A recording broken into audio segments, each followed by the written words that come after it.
Good afternoon. Election day is a week from tomorrow. You can see by the political ads that it is not letting up. So, what is driving New Mexicans to the polls, and who are these ads trying to reach?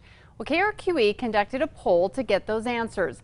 News 13's Jessica Garate is here with some answers. Kim, economy, and economy. That is what usually drives every election, but this year it is by far the #1 topic for New Mexicans. So Democrats look at it and say, yikes, we have to change the narrative. We've got to have voters think about some other issue beyond the economy because they know that's fragile for them. A little more than 36% of people polled in the KRQE-Emerson College poll say the economy is the #1 issue in this election. It triples the next nearest topic. Abortion ranks second, followed by threats to democracy, and then crime. And so it's no surprise if you look closely at the campaign ads. Republicans are trying to frame everything around the economy, with the secondary issue being crime. Democrats are trying to change the conversation about anything other than the economy. 27% of the 1,000 people polled say they've already voted early in the election, but that hasn't stopped political advertising from increasing this last week, leading up to the election.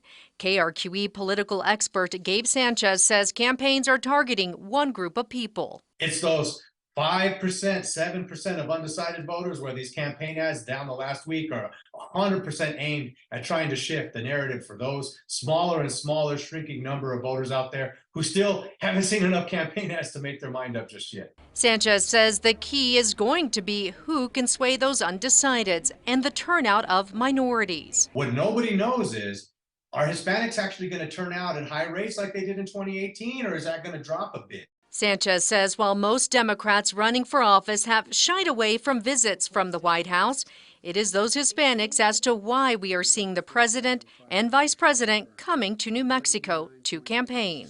The key, however, is when you look closely at approval rating numbers, one subgroup of the overall electorate where Biden's performing better than among others is among Hispanic or Latino voters.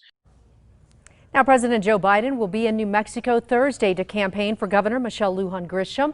Last week, the vice president came to the state, and we'll take a look at the governor's race coming up at 5:30. Kim? Okay, thanks, Jessica. Now, the poll did show that 48% of New Mexicans disapprove of the job President Biden is doing. 45% approve. Nearly 235,000 New Mexicans have already cast their ballots in the election. The Secretary of State's office reports more than 127,000 of those came from Democrats, while more than 78,000 are from Republicans. 27,000 declined to state, 1,200 were Libertarian, and 781 identified themselves as other. Early voting ends Saturday. Election day is a week from tomorrow.